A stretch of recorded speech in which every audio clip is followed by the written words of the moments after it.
सुप्रभात मेरे भाई और बहनों। तो भाई आज हम पढ़ेंगे फॉर्मल एंड इनफॉर्मल ऑर्गेनाइजेशन और मैं बहुत एक्साइटेड हूँ ये टॉपिक पढ़ाने के लिए, क्योंकि इस टॉपिक में ना बहुत सारे मीम्स लगते हैं चीजें समझाने के लिए।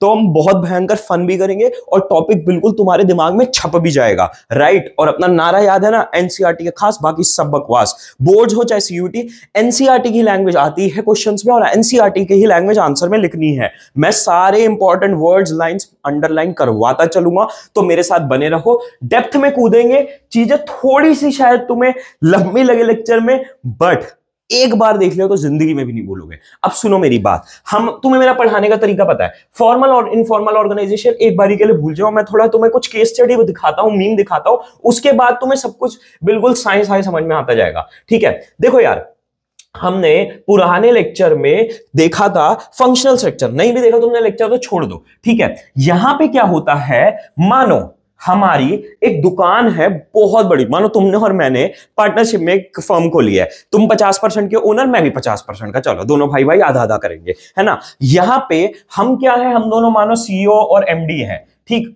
अब हमने अपने अपने डिपार्टमेंट्स बना लिए दुकान में। एक हमने बनाया एचआर वाला, भाई एक जगह तो दुकान है, एक हमारा उसके ऊपर ही बहुत बड़ी सी फ्लोर में ऑफिस है जहां पे सारे लोग काम करेंगे, दुकान में सारे बेचने वाले लड़के बैठेंगे, है ना। एक एचआर डिपार्टमेंट है जो कि भाई आपका सारे लोगों को मैनेज करता है, उनकी सैलरीज वगैरह देखता है। एचआर का हेड है एक्स। एक हमारा मार्केटिंग डिपार्टमेंट है जो कि मेक श्योर करता है तगड़ी सेल्स आ रही है, सोशल मीडिया पे हर जगह लोगों को पता चल रहा हो, इसका हेड है वाई।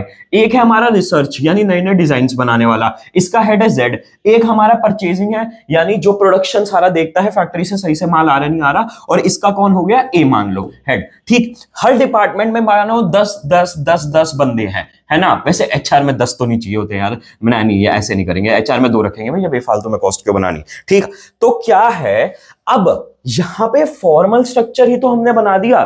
फॉर्मल पूरा हमने सोच समझ के ये स्ट्रक्चर बनाया है। मेरी ध्यान से सुनते जाना बातें, अभी तो इजी वर्ड में बता रहा हूं, यही सब कुछ अभी तुम्हें इंग्लिश में लिखा हुआ मिलेगा। ये सारा स्ट्रक्चर हमने सोच समझ के जान के बनाया है कि भैया इस डिपार्टमेंट में ये एक्स हेड है, इसके नीचे 2 बंदे, ये हेड वाई है, इसके नीचे 10 बंदे, ठीक।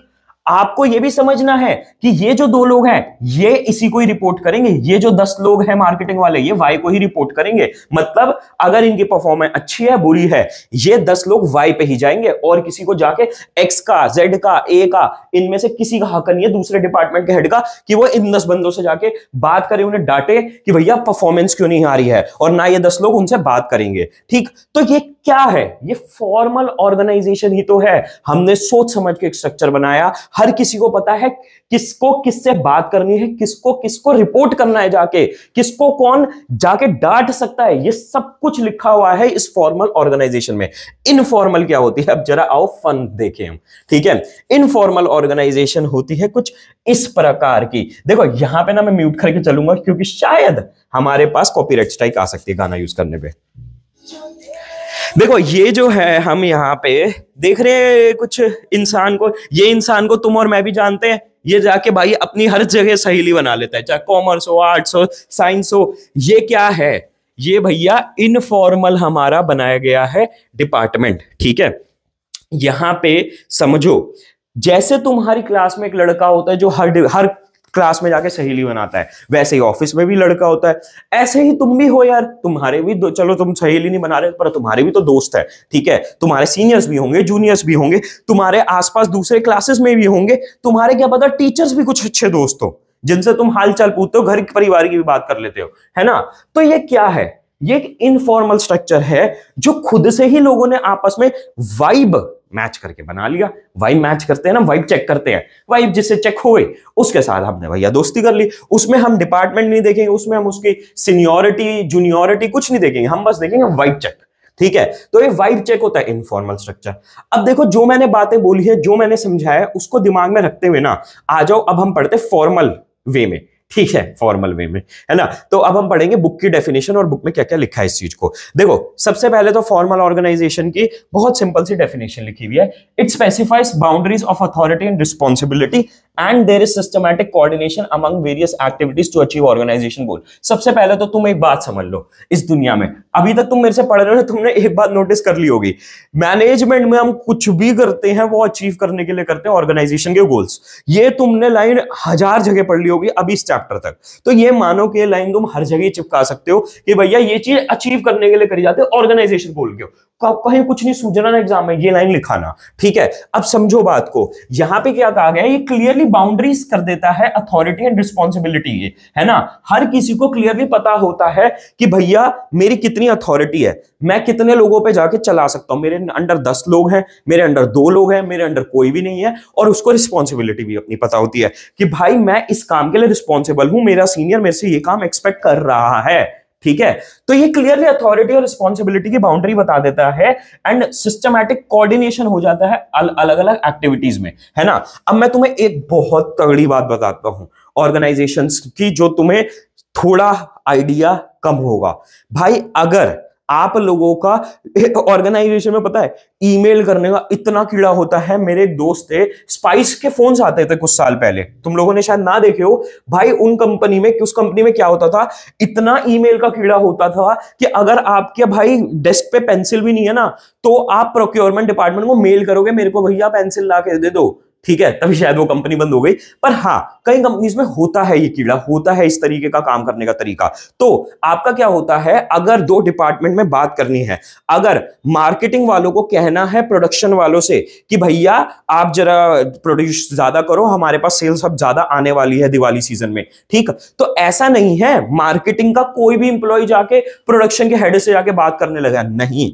एक तरीका होता है बात करने का, कोऑर्डिनेट करने का। मार्केटिंग का वो जो बंदे हैं सारी टीम, वो अपने सीनियर से कहेंगे कि सर हमें लग रहा है दिवाली पे सेल अच्छी आएगी, आप प्रोडक्शन में कहिए। जो मार्केटिंग का हेड है वो प्रोडक्शन वाले को एक प्रॉपर फॉर्मल मेल लिखेगा, फिर प्रोडक्शन वाला अपनी प्रोडक्शन बढ़ाएगा। तो इस तरीके से प्रॉपर कोऑर्डिनेशन होता है, कम्युनिकेशन होता है, प्रॉपर रिटर्न रिकॉर्ड्स होते हैं, सब कुछ ईमेल पे होता है, ठीक।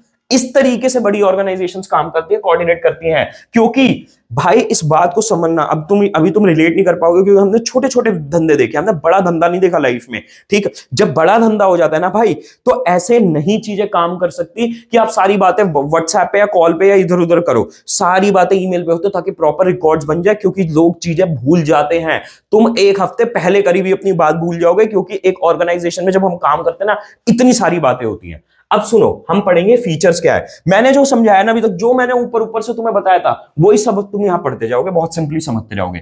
It specify relationship among various job position and the nature of their inter relationship, ठीक है। अभी मैंने बताया ये क्या बताता है, रिलेशनशिप अलग अलग जॉब पोजीशन में, कौन किसका हेड है, कौन किसका कलीग है, कौन किसके डिपार्टमेंट से बाहर है, और डिपार्टमेंट से बाहर वाले बंदे को मैं कोई जवाबदेही होल्ड नहीं करता, ठीक है। And nature of their inter relationship, और उनका नेचर क्या है आपस में, ठीक है। ये बस सिंपल सी बात करी गई है। इट सुनो, चलो ये बी पॉइंट पढ़ेंगे अब सेकंड नंबर पे, पहले ए पढ़ लिया, अब सी पढ़ेंगे।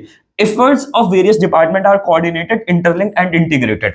एक ही बात को फैंसी भाषा में बोल रखा है, एक डिपार्टमेंट को, पर ये बोर्ड में लिखा ना, बोर्ड में फैंसी भाषा के नंबर मिलते हैं। कई डिपार्टमेंट्स को कोऑर्डिनेशन ये कैसे बनाता है, कोऑर्डिनेट करता है, इंटरलिंक करता है, इंटीग्रेट करता है सारे डिपार्टमेंट्स को, ठीक है। जैसे ये क्या कौन करता है, फॉर्मल ऑर्गेनाइजेशन कैसे करता है, मैंने अभी जो तुम्हें बताया कि भैया सारे डिपार्टमेंट आपस में बात करने का एक तरीका होता है, वो कम्युनिकेशन फॉलो करते हैं, हेड्स आपस में बात करते हैं। ऐसा नहीं है कोई किसी से जाके सीधा बात करने लग गया, कोई किसी पे जाके हक जमा रहा है और उससे क्या हो रहा है, कोई भूल रहा है, किसी को पता ही नहीं। भाई प्रोडक्शन वाले क्या, मार्केटिंग के लोंडो ने जाके सीधा प्रोडक्शन वालों से बात कर ली, भैया प्रोडक्शन बढ़ाओ।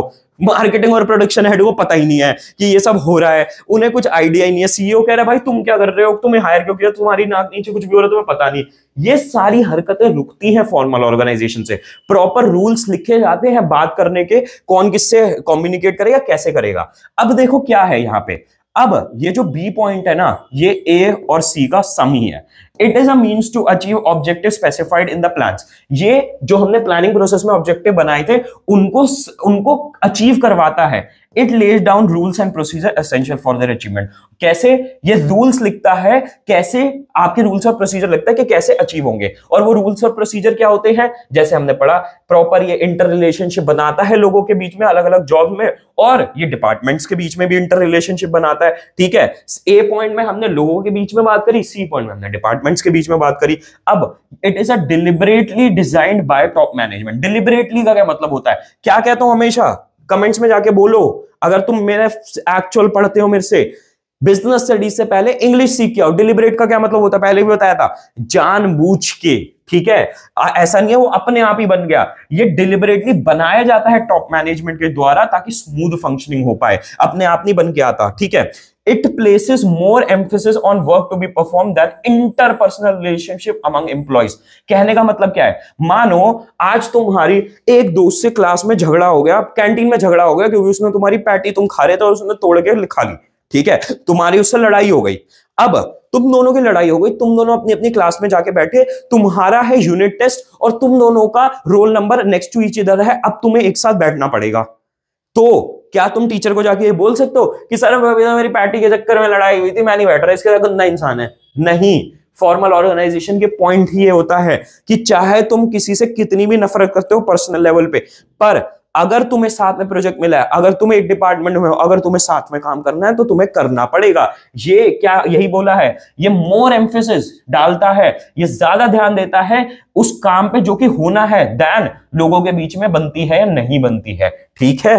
अगला पॉइंट क्या है, अब इसके हम पढ़ेंगे एडवांटेजेस, ठीक। हमने जो फीचर्स पढ़े थे ना, उसी से कहीं ना कहीं एडवांटेजेस निकल जाएंगे, उसी से कहीं ना कहीं डिसएडवांटेज निकल जाएंगे। It is easier to fix responsibility since mutual relationship are clearly defined, ठीक है। भाई मुझे पता है ना कि मेरे अंडर ये 20 लोग हैं, तो मैं आराम से काम डाल सकता हूं कि भाई चल क्या कहते हैं, तुम ये 5 लोग तुम जरा फेसबुक संभालो, तुम ये 5 लोग इंस्टाग्राम संभालो, तुम ये 5 लोग तुम्हें आता है यूट्यूब, तुम ये संभालो। मेरे को पता है मेरी अथॉरिटी क्या है, मेरे नीचे कौन लोग हैं, तो मैं इजीली रिस्पॉन्सिबिलिटी सेट कर सकता हूं उनके ऊपर। There is no ambiguity in the role that each member has to play as duties are specified. Ambiguity का क्या मतलब होता है, अगेन इंग्लिश सीख के आ जाओ भाई। एम्बिग्युइटी का मतलब होता है कि कोई कंफ्यूजन नहीं होती है, ठीक है। किसी इंसान को अपने काम को लेके कंफ्यूजन नहीं होती है क्योंकि हर किसी को पता होता है मेरी ड्यूटीज क्या है, ठीक है। फाइनेंस डिपार्टमेंट वाले को पता है मेरे को फाइनेंस में डील करना है, वो जाके पैम्पलेट्स नहीं बांटेगा, वो जाके पोस्टर्स नहीं डिजाइन करेगा, वो जाके सोशल मीडिया मार्केटिंग नहीं करेगा, वो सीधा सीधा अपना क्या करेगा, फाइनेंस का काम करेगा, उससे रिलेटेड जो भी काम आएंगे वो करेगा, ठीक है। तो कोई कंफ्यूजन नहीं है मुझे अपने काम को लेके क्योंकि मेरे को हायरिंग के टाइम क्लियरली बता दिया गया था, ठीक है। अब यूनिटी ऑफ कमांड, ये आ गया हमारा चैप्टर 2 उड़ता उड़ता कहीं से, ठीक। यूनिटी ऑफ कमांड का क्या मतलब था, जब एक बॉस होता है कुछ लोगों के ऊपर, एक डिपार्टमेंट के ऊपर 2 या 3 बॉस नहीं दे रहे होते इंस्ट्रक्शन किसी भी एक एम्प्लॉय को, ठीक है। तो यूनिटी ऑफ कमांड बनी रहती है यहां पे क्योंकि स्टार्टिंग में ही क्लियरली बता दिया जाता है तुम्हारा ये एक बॉस है, इसी से तुम्हें ऑर्डर लेने और इसी को जाके तुम्हें रिपोर्ट करना है। तुमने ऑफिस कभी कोऑपरेट एम्प्लॉयज को इस बात पे किलसते हुए देखा है? मैंने बहुत देखा है। आके लोग कहते हैं अबे खामा का दादा बंदा है, मेरा तो इससे कोई लेना देना भी नहीं है, मैं इसकी सुन रहा, मैंने उसका काम नहीं करा। क्यों नहीं करा? क्योंकि भाई वो मेरा बॉस नहीं है, मेरा जो बॉस है उसका काम करूंगा, ठीक है। तो यूनिटी ऑफ कमांड बन जाती है। It leads to effective accomplishment of goals, वही बात आ गई, by providing framework for operation to be perform ensuring that each employee knows the role has to play. यही मैंने अभी फीचर में पढ़ा था, देखो यही स्मार्टनेस खेला करो पॉइंट्स याद करने में। एग्जैक्टली वही पॉइंट यहीं पे जो फीचर्स में था वही एडवांटेजेस में दे दिया, ठीक है। क्या कि भाई इफेक्टिवली ऑर्गेनाइजेशन गोल्स हो जाते हैं अचीव। क्यों? क्योंकि भैया हमारे पास प्रॉपर फ्रेमवर्क होता है, रूल्स होता है, प्रोसीजर होता है चीजों को, लोगों को कोऑर्डिनेट करने के लिए और डिपार्टमेंट्स को कोऑर्डिनेट करने के लिए। It provide stability to organisation, this is because behaviour of employees can be fairly predicted since there are specified rules and guides to follow, ठीक है। यहां पे क्या है, ऑर्गेनाइजेशन में स्टेबिलिटी आ जाती है। क्यों? क्योंकि हम लोगों का बिहेवियर प्रिडिक्ट कर पाते हैं। प्रिडिक्ट करने का क्या मतलब होता है, हमें पता होता है ये बंदा क्या करेगा, ठीक है। हमें ये पता है कि भाई अगर मार्केटिंग डिपार्टमेंट का सुरेश है, अगर वो रेजिग्नेशन देगा तो वो रेजिग्नेशन देगा मेल पे अपने सीनियर को और क्लियरली इस भाषा में ईमेल पे रेजिग्नेशन डालेगा, ठीक है। तो हमें पता है कि उस बंदे को रेजिग्नेशन देना इसी तरीके से आएगा। ऐसा नहीं होगा कि भैया सुरेश एकदम उठा और चला गया अगले दिन घर, अब नहीं आ रहा वो, ये नहीं होता। फॉर्मल ऑर्गेनाइजेशन में प्रॉपर स्ट्रक्चर होता है, किसको जाके बताना है, कैसे बताना है, ठीक है। नोटिस पीरियड सर्व करना है तो इससे क्या है, स्टेबिलिटी बनी रहती है। इनस्टेबिलिटी कब होगी, सुरेश जाके एकदम घर जाके बैठ जाए और फिर आना बंद कर दे, ठीक। तो ये चीज नहीं होती है एक बड़ी ऑर्गेनाइजेशन में। मैं तुम्हें एक बता रहा हूं, मैंने छोटी ऑर्गेनाइजेशंस में भी काम करा है, मैंने उनको भी वर्क करते हुए देखा, मैंने बड़ों को भी देखा है वर्क करते हुए, और मैं तुम्हें बता रहा हूं छोटी ऑर्गेनाइजेशन में ऐसा हो जाता है। क्यों, कोई रूल्स नहीं लिखे होते, कोई कॉन्ट्रैक्ट साइन नहीं हुए होते, किसी को कुछ भी काम दे दिया जाता है, वहां पे ऐसा होता है लोग अगले दिन जाके छुट्टी मार के खत्म कर देते हैं काम। तो इससे इंस्टेबिलिटी आ जाती है, क्योंकि एक बंदा खड़े खड़े चला गया। अब सुनो, यहां पे लिमिटेशन क्या है, फॉर्मल ऑर्गेनाइजेशन में लीड टू प्रोसीजरल डिलेज, ठीक। आपकी कम्युनिकेशन में डिले हो जाता है, क्यों, मैंने बोला ना सारे काम ईमेल्स पे होते हैं। और अभी तो हमने बहुत छोटी ऑर्गेनाइजेशंस के एग्जांपल दिए, मैंने दुकान का लिया, भाई जो बड़ी बड़ी ऑर्गेनाइजेशंस होती हैं। अब सुनो, सबसे बेहतरीन एग्जांपल मैंने पिछले लेक्चर में भी दिया था, वर्ल्ड का 5th रिचेस्ट इंसान देखो कौन है, लैरी एलिसन। तुमने नाम भी नहीं सुना होगा, बाकी सबके तुमने सुने होंगे, Warren Buffett, Bill Gates, mark Zuckerberg. Larry Ellison का नहीं सुना, क्यों, क्योंकि इसकी कंपनी जो ओरेकल है ना, वो भाई सॉफ्टवेयर प्रोवाइड करते हैं दूसरी कंपनीज को, जो उनका बैकबोन है। अब लैरी एलिसन की ओरेकल जो कंपनी वो बनी कैसे थी, 1970s की बात है, आईबीएम में ना उनके एक रिसर्चर ने एक रिसर्च पेपर निकाला था, बहुत धांसू रिसर्च पेपर था, पर वहां पे इतना बड़ा ऑर्गेनाइजेशन का स्ट्रक्चर था, इतना ज्यादा डिले था वहां पर बात पहुंचते पहुंचते, 1 साल लग गया टॉप मैनेजमेंट तक रिसर्च पेपर पहुंचते पहुंचते। उतने मेन टाइम में 6 महीने बाद ही वो रिसर्च पेपर के रिलीज होते, लैरी एलिसन ने उसको देखा, उसने कहा भाई ये तो बहुत धांसू चीज है, उसने रिलेशनल डेटाबेस स्ट्रक्चर्स बनाए, और क्या हुआ, उसका एक कंपनी बना दी। और जब तक वो मार्केट में घुसते, आईबीएम वाले रियलाइज करते हैं कि उनके पास बहुत नेक्स्ट लेवल चीज है, ये बंदे ने कंपनी बना के वर्ल्ड के 5th रिचेस्ट इंसान में आ गया। तो ये सब कुछ क्यों हुआ, क्योंकि ऑर्गेनाइजेशन, फॉर्मल ऑर्गेनाइजेशन में डिले होता है। Poor organization practice may not provide adequate recognition to creative talent since it does not allow any deviation from rigidly laid down rules। यहां पे क्या है, बिल्कुल रिजिड रूल्स लिख दिए जाते हैं, इस वजह से क्रिएटिविटी का स्कोप नहीं बचता। अब मैं तुम्हें बताता हूं, कॉलेजेस में आपका 75% अटेंडेंस का मैंडेटरी रूल होता है ना, कि भैया 75% क्लासेस तो अटेंड करनी है, तो एग्जाम नहीं देने देंगे, चाहे आप एसआरसी से चले जाओ, सुखदेव चले जाओ, अब ये 75% का रूल एप्लीकेबल हो चुका है, ठीक। अब इसमें क्या होता है, कोई बच्चा है वो अपना बिजनेस करना चाहता है, वो अपना कुछ एंटरप्रेन्योरशिप, अपना क्रिएटिव कुछ करना चाहता है, वो अपना बैंड बनाना चाहता है, उसके लिए दिक्कत हो जाती है। क्यों दिक्कत हो जाती है, क्योंकि भाई उसे इतनी मिनिमम क्लासेस अटेंड करनी है। पर ऐसा क्यों रूल बनाया गया है, क्योंकि भैया 1000 में से ऐसे 2, 4, 5, 10 लोग ही होते हैं, बाकी सारे क्लासेस छोड़ छाड़ के ना बंक करके मजे ही कर रहे होते हैं। तो इस वजह से ऑर्गेनाइजेशन को ऐसा रूल बनाना पड़ता है, भाई 75% अटेंडेंस मैंडेटरी है, पर उसमें पिलता कौन है, घिसता कौन है, वो बच्चा जो कि एक्चुअल में कुछ लाइफ में करना भी चाहता है। बट यही चीज होती है भाई दिक्कत। अब किसी चीज का फायदा भी है, नुकसान भी है। It is difficult to understand human relationships in enterprise as it places more emphasis on structure and work, ठीक है। मुश्किल हो जाता है इसमें ह्यूमन रिलेशनशिप को समझना, क्योंकि आपके फॉर्मल ऑर्गेनाइजेशन में हम काम पे ज्यादा ध्यान देते हैं, हम इस चीज पे ध्यान नहीं देते किसकी कितनी लड़ाई है, किसका कितना प्यार है, कौन किसके साथ अच्छे वे में इन्वॉल्व है, कौन किसके साथ भाई सेटिंग करने में लगा पड़ा है, ये सारी चीजें हम नहीं देखते फॉर्मल ऑर्गेनाइजेशन में। इस वजह से ह्यूमन रिलेशनशिप समझना मुश्किल हो जाता है, हम काम के हिसाब से चीजें करते हैं, ठीक है। अब आ जाते हैं हमारी इनफॉर्मल ऑर्गेनाइजेशन, ठीक है। पर उससे पहले एक चीज मैं बोलना चाहता हूं, अगर तुम यहां तक बने रहे हो, चीजें तुम्हें समझ में आ रही हैं, अच्छा लग रहा है तुम्हें लेक्चर, और इनफॉर्मल में तो मैं बहुत प्यारे मीम्स लाया हूं, पर एक छोटी सी रिक्वेस्ट है, इतनी मैं मेहनत कर रहा हूं, तुम मेहनत कर दो लाइक करने की, कमेंट में जाके बताओ कैसा लग रहा है, कुछ फीडबैक है दो, मेरे लिए बहुत इंपॉर्टेंट है तुम्हारा फीडबैक, ठीक है। और मेरा सपना है 10,000 बच्चे पढ़ाना, वो तुम्हारा सपना तभी मैं पूरा कर पाऊंगा जब तुम जाके इसको लेक्चर को शेयर करोगे अपने दोस्तों में, ठीक है। तो प्लीज जरूर करना इतनी छोटी सी मेहनत भाई के लिए। प्लेलिस्ट का नीचे लिंक पिन कमेंट में मिलेगा, सारे नोट्स का लिंक तुम्हें नीचे पिन कमेंट में मिलेगा, सारे लेक्चर्स में पढ़ा रहा हूं, सारे चैप्टर्स पढ़ा रहा हूं, ठीक। इनफॉर्मल ऑर्गेनाइजेशन अब क्या होती है, सिंपल सी बात है भाई, जब फॉर्मल ऑर्गेनाइजेशन तुम्हारा क्लासरूम है, स्कूल है, उसमें से इनफॉर्मल ऑर्गेनाइजेशन होती है, तुम आपस में रैंडमली बात करना चालू करते हो, हमने पढ़ भी लिया। Informal organisation emerges within formal organisation, ये इंपॉर्टेंट लाइन है। When people interact beyond their officially defined rules, ठीक है। ये फॉर्मल ऑर्गेनाइजेशन से ही बन के आती है इनफॉर्मल, जब लोग अपने रूल से बाहर बात करते हैं। When people have frequent contact, they cannot be forced into rigid formal structure, ठीक है। जब लोग आपस में रेगुलर बात कर रहे होते हैं ना, उनको रिजिड फॉर्मल स्ट्रक्चर में नहीं डाला जा सकता। अगर बॉस है और एम्प्लॉय है, ठीक है भाई, अगर वो रेगुलर बात कर रहे हैं तो उनके बीच में अफेक्शन क्रिएट हो सकता है, वो हम नहीं रोक सकते as an organisation, rather based based on their interaction और friendship they tend to form groups which show conformity to in terms of interest, ठीक है। बल्कि इन सब बातचीत में लोगों के अपने अपने ग्रुप बन जाते हैं जो कि अपने इंटरेस्ट के बेसिस पे फॉर्म होते हैं, ठीक है। अब सुनो फीचर्स क्या है इनफॉर्मल ऑर्गेनाइजेशन के। An informal organisation originates within formal organisation as a result of personal interaction among employees, ठीक है। ये मैंने बताया इनफॉर्मल ऑर्गेनाइजेशन फॉर्मल से बन के आती है, और इसका मैंने अभी तुम्हें वो भी दिखाया, दैट वन एम्प्लॉय वाला मीम, ठीक है, वो जो हर बंदा लड़की से जाके सहेलियां बना रहा है, ठीक। The standards of behavior evolve from group norms rather than officially laid down rules. अब यहां पे क्या है, ग्रुप में किस तरीके से बातचीत होगी वो कैसे बन के आता है, रुको जरा ये देखो।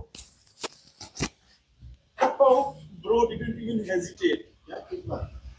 क्या नहीं, तूने बोला ना अभी कुछ बात, तो उसमें मैंने ये रिएक्शन दिया। तो इंस्टाग्राम नहीं चलाता है क्या? नहीं, मैं नहीं चलाता हूँ। क्या बोल रहा है? नहीं समझ आएगा तुझे। चलो ना, कंटिन्यू करो। ठीक है, चुप रह यार 2 मिनट। दादाजी की रिपोर्ट है यार, डायबिटीज हो गई है उनको। भाई पिन कर दे, वायरल जाएगी। क्या मतलब?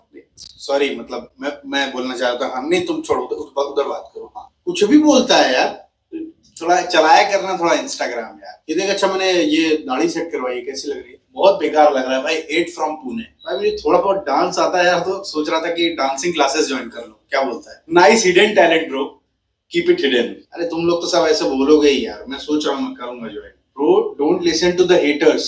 I am with them. अरे हर समय यार तुम ये सब क्या बोलते रहते हो, मुझे समझ नहीं आता। मुझसे प्रॉपर बात क्या करूं? भाई तू बात अच्छी करता है, बस बोला मत कर। अरे भाई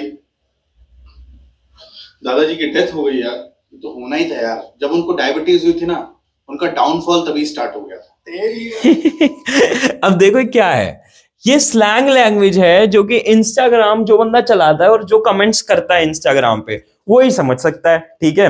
ये भाई हेट फ्रॉम पुणे और क्या कहते हैं डाउनफॉल और ये सारे वर्ड्स जो होते हैं, ठीक है। अब ये क्या है, ये इंस्टाग्राम की भाषा थी, तो है जो इंस्टाग्राम की कम्युनिटी, इंस्टाग्राम के यूजर जानते हैं, है ना। तो इसी तरीके से आपके जो ग्रुप्स होते हैं, बनते हैं अपने स्कूल में, अपने कॉलेज में और हर जगह बनेंगे जो ग्रुप्स, ठीक है भाई। उसमें होता नहीं, अपने दोस्तों में आपकी एक भाषा होती है, कीवर्ड होता है, वो कीवर्ड सारे सुनते सारे हंस रहे हैं, किसी को उस क्लास में समझ नहीं आ रहा, पर ये 5 लोग पागलों की तरह हंस रहे हैं, ठीक है। ये ही तो है कि भाई आपका जो ग्रुप के नॉर्म्स होते हैं वो ग्रुप बनाता है rather than officially laid down rules. अब independent channel is of communication without specified direction of flow of information developed by group members, ठीक है। किसके पास कैसे इंफॉर्मेशन पहुंचेगी वो ग्रुप मेंबर डिसाइड करते हैं, वो कोई फॉर्मली डेजिग्नेटेड रूट नहीं होता। मैंने क्या बोला भाई, आप लोगों का मार्केटिंग डिपार्टमेंट को अगर प्रोडक्शन में ऑर्डर डलवाना है, मार्केटिंग की टीम पहले अपने मैनेजर को मेल करेगी, मैनेजर आगे प्रोडक्शन वाले को मेल करेगा, प्रोडक्शन वाला अपने ग्राउंड पे जाके करवाएगा काम, ठीक है। तो ये तरीका होता है फॉर्मल में। इनफॉर्मल में क्या है, कोई भी किसी से जाके बात कर रहा है, मार्केटिंग वाले के प्रोडक्शन वालों से दोस्ती हो गई तो मार्केटिंग वाला सीधा ही प्रोडक्शन वाले को व्हाट्सएप पे बोल देगा, भाई तुम्हारे पास प्रोडक्शन का ज्यादा ऑर्डर आ रहा है, आज तुम्हारे पर हमारे टीम में डिस्कशन हुआ है, ठीक है। तो ये होता है व्हाट्सएप पे इनफॉर्मली बात होना। तो ये फ्लो ऑफ इंफॉर्मेशन कोई रूट के थ्रू नहीं बना हुआ, इट एमर्जेस स्पॉन्टेनियसली। हमारा क्या था, फॉर्मल ऑर्गेनाइजेशन डिलिबरेटली बनी थी, जानबूझ के। ये स्पॉन्टेनियसली बनती है, यानी ऑन द स्पॉट बन जाती है, इसमें कोई इसको सोच समझ के जान के नहीं बनाया जाता है ना। आगे क्या है, it has no definite structure or form because it is complex network of social relationship among member.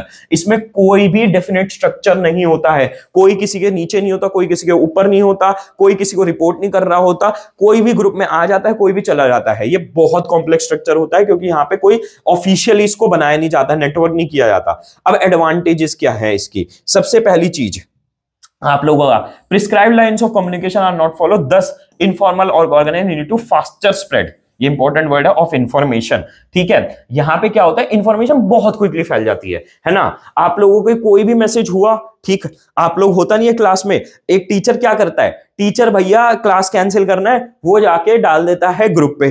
अब ग्रुप पे कुछ बच्चे हैं, कुछ पे नहीं है, जो नहीं है उनको कैसे पता चलता है, भाई फटाफट सब एक दूसरे में फैला देते हैं, अरे भाई आज क्लास नहीं है, क्लास नहीं है, क्लास नहीं है। मैं तुम्हें बताता हूँ, कॉलेजेस में ना मास बंक का एक कॉन्सेप्ट चलता है। मास बंक का कॉन्सेप्ट क्या होता है, सारी क्लास एब्सेंट, सारी क्लास ने डिसाइड किया मिलके कि हम क्लास ही नहीं जाएगा कोई भी इंसान, और टीचर जब आके क्लास खाली देगी तो भैया फिर वो अटेंडेंस लगा ही नहीं पाएगी। तो मास बंक का कॉन्सेप्ट होता है भाई, ये कैसे होता है, ये भी इनफॉर्मल स्ट्रक्चर से ही होता है कि भाई फटाफट से किसी ने इंफॉर्मेशन फैला दी, अरे भैया सारे बस बंक मार रहे हैं तो सब आना मत कोई class. It helps to fulfil social need of member, ये सोशल नीड्स मेंबर की फुलफिल करता है। इसका मतलब क्या है, देखो यार ये बहुत एक्चुअली सीरियस टॉपिक है। रिसेंटली एक रिसर्च आई है कि लोनलीनेस इतनी बड़ी बीमारी है, लोनलीनेस इतनी खतरनाक चीज है, ठीक है, कि इसमें बोला गया है कि research has shown loneliness is bad for people health as smoking 15 cigarettes a day.